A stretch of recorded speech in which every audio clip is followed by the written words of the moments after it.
قبل از اینکه وارد ویدیو این هفته بشیم میخواستم بهتون یه خبری رو بدم و اون اینکه من یه کانال تلگرامی درست کردم که لینکشو این هفته توی توضیحات میذارم و از این به بعد ویدیوهایی که توش من از مثالای خیلی زیادی استفاده میکنم یه لیستی از اون موزیکایی که توی اون ویدیو استفاده کردم و توی کانال میذارم. این نکته یک. نکته دو راجع به کلیت ویدیو امروزه که من به 3 بخش تقسیمش کردم و امیدوارم که همه تا انتها ویدیو رو ببینیم، برای اینکه فکر میکنم فهمیدن اون کانسپت سوم در آینده خیلی به ما کمک میکنه که خیلی از کانسپت های دیگه‌ای که تو این کانال من راجع بهشون حرف میزنم و راحت تر متوجه بشیم. و اینکه بدون اتلاف وقت بریم اون ویدیو این هفته رو شروع کنیم.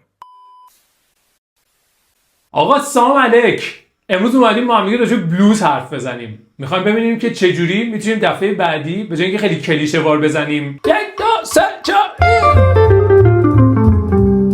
نه اینکه بد باشه ولی میتونیم به جاش بزنیم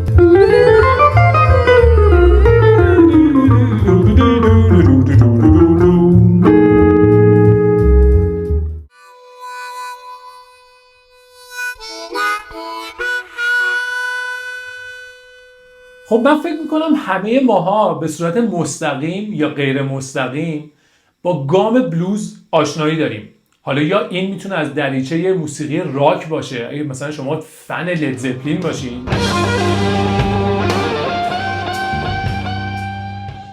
چه فن بی بی کینگ باشین. از اون طرف اگه خیلی پیگیر موزیک جاز باشین، کلیفورد براون زیاد گوش کرده باشین، لی مورگن زیاد گوش کرده باشین، مایلز حتی یا حتی چارلی پارکر، در نهایت با گام بلوز آشنایین. همه این آرتیستا، همه این گروه‌ها اون اینگریدینت یا مواد اولیه‌ای که دارن باهاش موزیک درست میکنن خیلی‌هاش واقعا بر اساس گام بلوزه. خیلی‌هاش ما میتونیم بشنویم، خیلی‌هاش هم نمیتونیم بشنویم. ولی خب جالبه مثلا شما اگه مثلا کلاس ساز وقتی که بری، احتمالاً چه میدونم اگه مثلا معلمتون ببینه که به چنین موزیکای علاقه دارین، احتمالاً مثلا باهاتون گام بلوز رو کار میکنه و خب خیلی هم اوکیه. اون قدمای اولیه‌اش رو احتمالاً هممون میشناسیم و تو گوشمون صداش هست. من خودم یادم مثلا من ایریک کلپتون گوش میکردم مثلا موقعی که خیلی تینیج بودم. اون صدا رو شنیده بودم و مثلا میتونستم رو ساز خودم یه کوچولو مثلا ادای اون صدا رو در بیارم، با اینکه اصلا نمیدونستم که این اسکیلی که من دارم، مثلا این نوتایی که دارم من میزنم مربوط به گامیه به اسم بلوز. ولی خب موقعی که خیلی بیشتر مثلا زمان گذشت، موزیکای دیگه گوش کردم، دیدم که تو جازم این صدا رو دارم میشنوم، ولی خب این صدای قاطی با یه سری سر و صداها و نوت‌های دیگه بود که من اونا رو نمیشناختم، ولی میشنیدم که همچنان صدای بلوز داره میده. این اون چیزی که امروز ما میخوایم راجبش حرف بزنیم. میخوام ببینیم که در واقع چجوری ما میتونیم اون قدم‌های اولیه از نوازندگی بلوز یا در واقع جمله‌های بلوزی رو تبدیل کنیم به چیزی که یه مقداری کامپلکس‌تره، پیچیده‌تره و اتفاقات هیجان انگیز بیشتری توش داره میفته.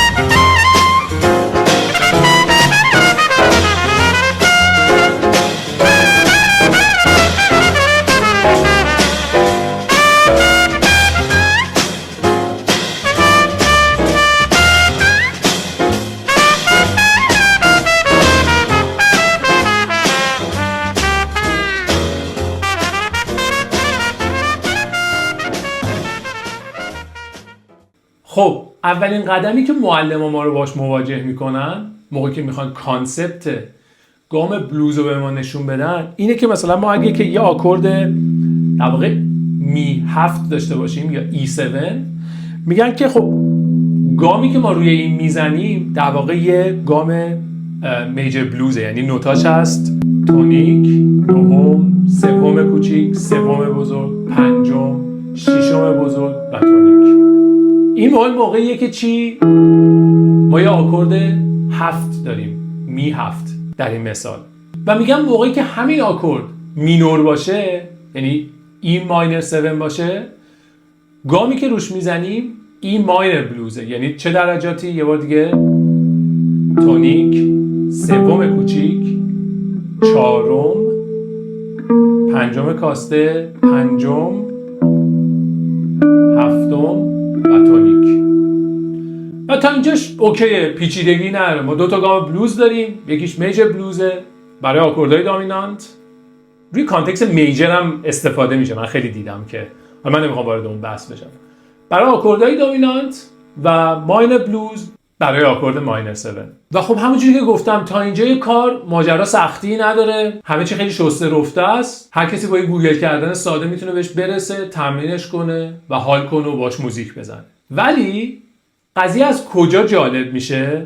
قضیه از اونجایی جالب میشه که ما این گاما رو برمیداریم و از جاهایی میزنیمشون که در ابتدا بی ربط به آکورد اصلیمون به نظر میرسن، ولی در نهایت باعث میشن که اون صدا جزیه رو ما بهش برسیم. امروز میخوایم ببینیم که از چه زاویه‌ای ما میتونیم به این گام نگاه کنیم و ازش صداهای متفاوتی بیرون بکشیم.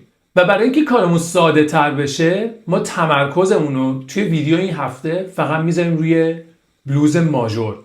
برای اینکه همه اون کانسپت ها، مثالایی که من میخوام باهاش این ماجرا رو توضیح بدم از رپرتوار و کارایی میان که در واقع مربوط به موزیک جزن، ولی خب در نهایت میبینیم که اون گامی که دارن ازش استفاده میکنن یا اون مدلی که دارن جمله بندی میکنن، فریزینگ میکنن، در نهایت داره از گام بلوز بیرون میاد. یه چیز دیگه ای هم که برای ساده تر شدن کار این هفته هم دوست دارم بهش اشاره کنم اینه که ما گام میجر بلوز رو فعلا میذاریم کنار، باهاش کاری نداریم. همه مثالایی که امروز من دارم سعی میکنم توضیحشون بدم، ما همه رو سعی میکنیم از دریچه گام ماینر بلوز بهشون نگاه کنیم. و خب جالبیش اینه که موزیسین‌های جاز وقتی که راجع به گام بلوز حرف میزنن، مثلا میگن که فلانی تو فلان کار داره بلوز میزنه، منظورشون به صورت دیفالت گام ماینر بلوزه، نه میجر بلوز. اولین و محبوب ترین مثالی که من دوست دارم ویدیوهای این هفته رو با شروع کنم یه قطعه بلوزیه به اسم سندو از کلیفورد براون. بریم اول چند تا فریز اولش رو بشنویم، بعد بیایم ببینیم که تو موزیک داره چه اتفاقی میفته.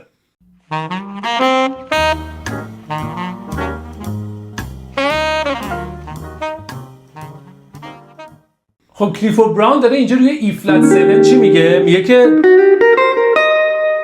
درسته؟ از چه درجاتی داره استفاده میکنه؟ تونیک. من از قصد برای این ویدیو اون موقع هم که در گاما رو توضیح دادم درجات رو دارم میگم، چون ما خیلی با درجات تو این هفته کار داریم. داره میزنه تونیک، سوم کوچیک، سوم بزرگ، پنجم، ششم بزرگ و تونیک. این چه گامیه؟ آشکارا میتونیم بهش بگیم در واقع ای فلت میجر بلوز، خب که میشه، درسته؟ خیلی آشکاره واقعا. ولی همونجوری که گفتم ما میخوایم به همه این گام ها به شکل ماینر بلوز نگاه کنیم و خب منطقاً ای فلت میجر بلوز همون گامیه که ما به اسم سی ماینر بلوز یا دومینور بلوز هم میشناسیمش دیگه. در واقع اگه ما از اینجا بزنیم میشه،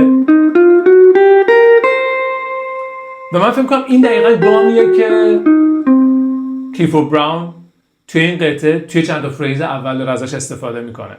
و خب این اولین قدم تو استفاده کردن از گام بلوز دیگه. یعنی اتفاقی که داره میفته اینه که شما قبل از اینکه به درجه سوم بزرگ برسین، از سوم کوچیک به صورت پاسینگ نوت دارین استفاده میکنید دیگه. خیلی مثالهایی هست از چارلی پارکر، من همیشه باید مثال بزنم، از اسکار پیترسون، یه پیانیستیه، میگم خیلی هم میشناسنش.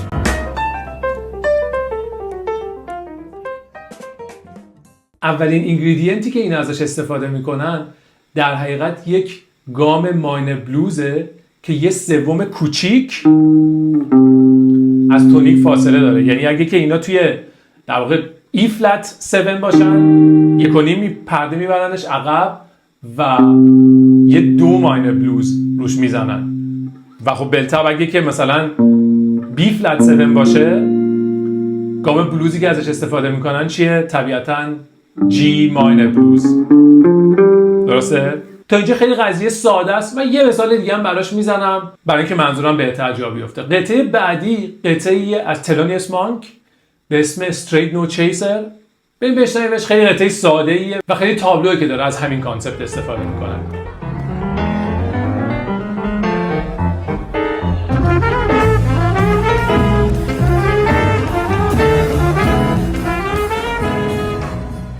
خب اولین جمله مونک اینجا روی بلوز توی F و روی آکورد F7 چیه؟ داره میگه که خیلی هم باحاله به نظرم، به خاطر اینکه گامی که در نهایت داره ازش استفاده میکنه چیه؟ ما میتونیم حالا بگیم که F میجر بلوز،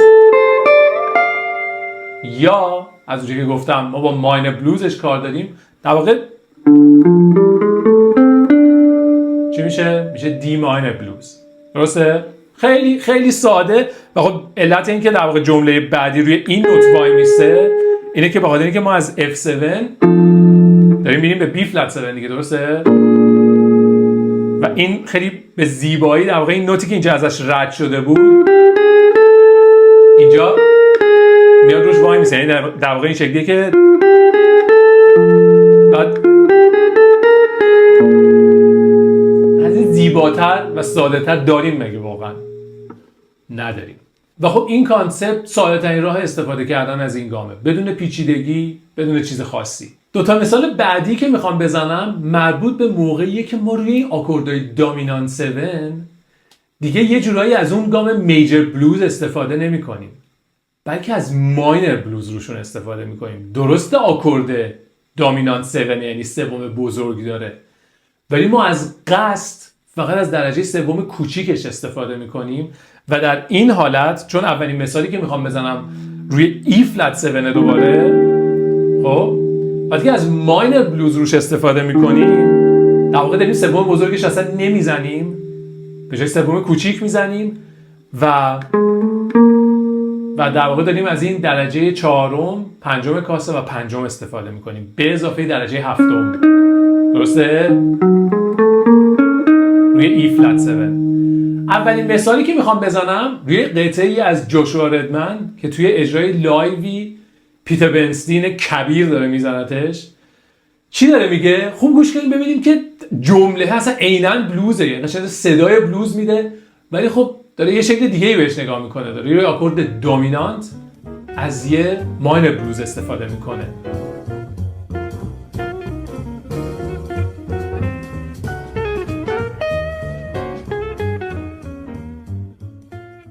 خب پیتر بنستین چی میگه؟ همونجوری که گفتم داره روی E flat 7 میگه که داره میگه E flat minor blues دیگه. درسته؟ میگه که بعد میگه آشکارا روی آکورد دامینانت 7 داره از ماینر بلوز استفاده میکنه. خیلی شاید خیلی مثلا این ویدیو رو ببینن بگن که این کانسپت هم که خیلی کانسپت مثلا عجیبی نیست و درست هم هست. فقط اتفاقی که جالبه اینه که ما همه این کانسپت هایی که امروز من به 3 بخش تقسیمشون کردم میریزیم توی کاسه و اون چیزی که ازش در میاریم اون چیزیه که خیلی بیشتر به صدای جاز شبیه تا صدای بلوز، ولی خب ما در نهایت صدای بلوز هم توش میشنویم، پیکم افتاد. مثال بعدی که دوست دارم بزنم برای استفاده از این ماجرای ماینر بلوز روی آکورد دامینانت از وست مونتگومری توی قطعه به اسم بلیز باونس از چارلی پارکر، اونجا که اوپنینگ سولو شد وست داره میگه که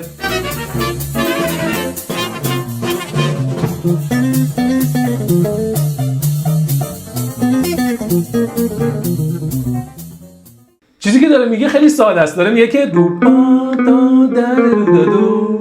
درسته؟ داره میزنه تونیک، پنجم کاسته، پنجم، چهارم، صدا رو هممون شنیدیم دیگه. اصولا میگن که اسکافیلد خیلی زیاد این کار میکنه. این در واقع چهارم، پنجم کاسته، چهارم، سوم کوچیک، تونیک و حلش میکنه به سوم بزرگی F7 در نهایت. در نهایت گامی که داره میزنه چیه؟ روی F7 داره میزنه F ماینر بلوز.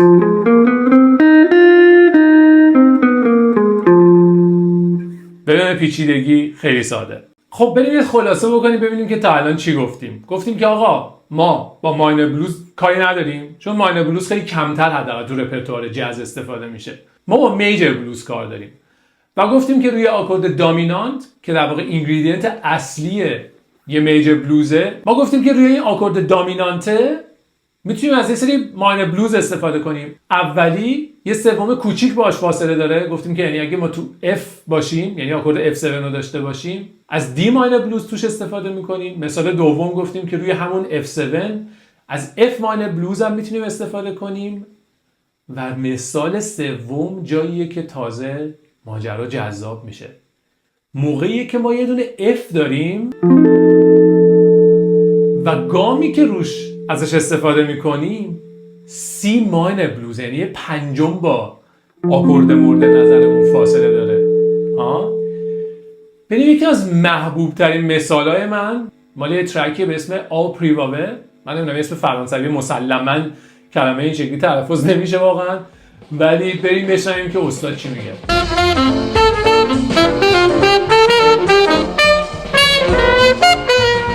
روی بلوز توی F چارلی پارکر داره میگه که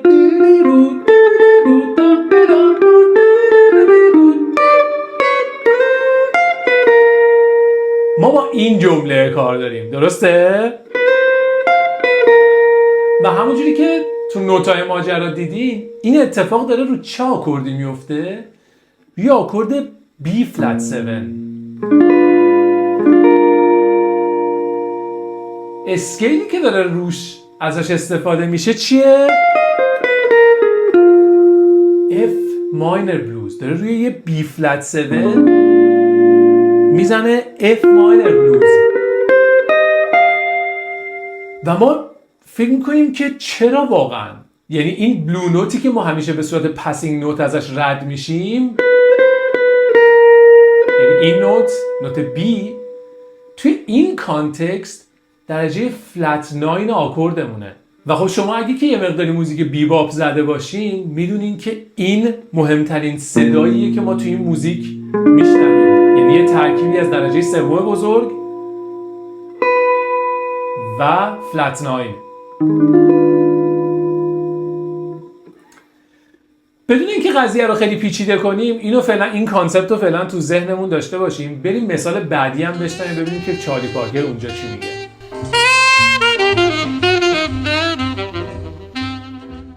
خب چارلی پارکر اینجا چی داره میگه؟ داره میگه که به به، اینی اصلا عشق میکنم من اینو میشنوم. تا آخر عمرم میتونم یه جا بگیرم بشینم بزنم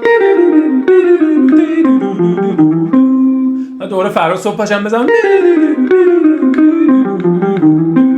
چقدر خفنه واقعا این، مثلا وای. و خب بریم آنالیز کنیم ببینیم چه اتفاقی داره میفته. اون شروع جمله روی F7 روی F7 چارلی پارکر داره میزنه C ماینر بلوز، یعنی دو مینور بلوز. درسته؟ ما اینجوریم که چرا داره واقعا روی F7 ماینر بلوزی که داره میزنه یه پنجم ازش فاصله داره؟ چرا واقعا؟ و در ادامه داره میگه که یعنی همزمان وقتی که اون F میره به C7 یا در واقع 2-7 داره میزنه، داره به سوم بزرگش اشاره میکنه. در حقیقت اون موقعی که داره میگه داره روی یه 2-7 داره از A ماینر بلوز استفاده میکنه، همون کانسپت اولمون، کانسپت شماره 1. و خب چیزی که الان میخوام بگم لحظه سرنوشت ساز این ویدیوه به نظر من. من موقعی که دانشگاه میرفتم یا مثلا واقعا این نوازنده های فرست کلاسی که اینجا میدیدم، چیزی که من ازشون یاد گرفتم اینه که وقتی که ما داریم بلوز میزنیم و توی بلوزمون داریم، حالا توی این مثال از 2-7 یا C7 داریم میریم به F7، موقعی که اینجوری نباید باشه که روی مثلا C7 بیایم بگیم که بعد روی F7 بیایم بگیم که همشون به اتفاق میگن که این کار نکن. چه کار منطقی یا یعنی ما میگیم که آقا ما در واقع روی C7 میزنیم C major بلوز یا A minor بلوز، خب و روی F7 داریم میزنیم F major بلوز یا دی ماینر بلوز، همون کانسپت اولمون، همشون میگن این کارو نکن.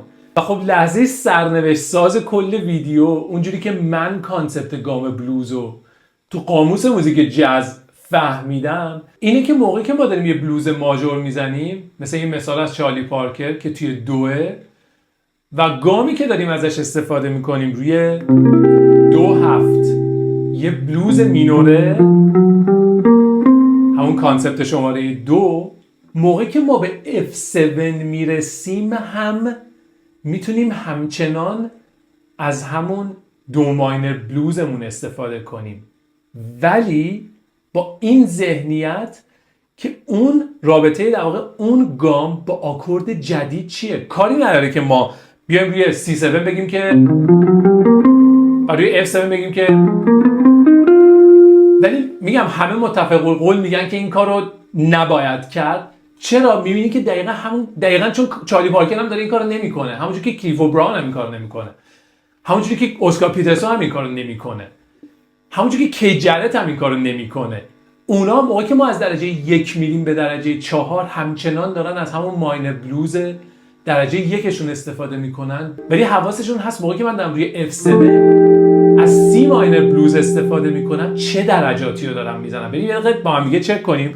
ما فکر کنیم که ما توی Fیم ولی همچنان داریم میزنیم دو مینور بلوز و رابطه درجاتی که داریم روی F7 میزنیم و همچنان با اون دوه در نظر بگیریم. اتفاقی که میفته اینه که ما در حقیقت داریم درجه 5 میزنیم، درجه 7 تونیک، فلت 9 و 7. درسته؟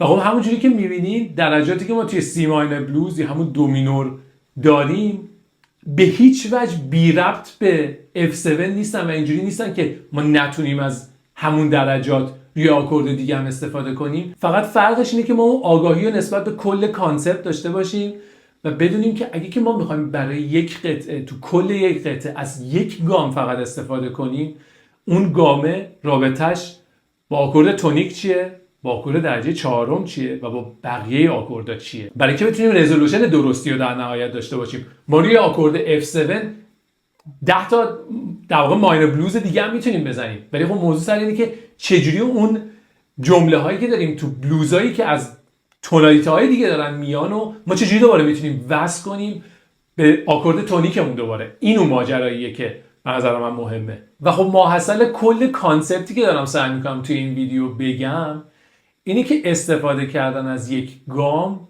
اونم گام پرکاربردی مثل بلوز، فقط به این محدود نمیشه که ما از اون گام روی آکورد تونیک همون گام استفاده کنیم، یعنی روی آکورد C7 فقط از C ماینر بلوز یا دو مینور بلوز استفاده کنیم، بلکه اون گام ماینر بلوز از خیلی جاهای دیگه میتونه بیاد که با نگاه اول شاید به اون آکوردمون ربطی نداشته باشه، ولی وقتی که یه مقداری بیشتر کنکاش میکنیم میبینیم که میتونه ربط پیدا کنه و این دقیقا همون اتفاقاتیه که این در واقع یه بخش خیلی کوچیکی از مدلیه که یا روی کردیه که موزیسین‌های جاز موقعی که بلوز میزنن ازش استفاده میکنن.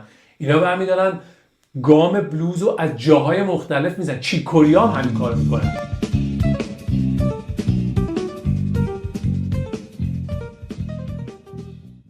فقط فرقش اینه که چیک کوریا از گام پنتاتونیک استفاده میکنه و روی آکورد دومینانت اون گام پنتاتونیک رو از جاهای مختلف میزنه. اینجوریه که آقا من یه A7 دارم ولی روی اون A7 ممکنه بزنه A ماینر پنتاتونیک، ممکنه بزنه E ماینر پنتاتونیک، ممکنه بزنه D، ممکنه حتی بزنه C.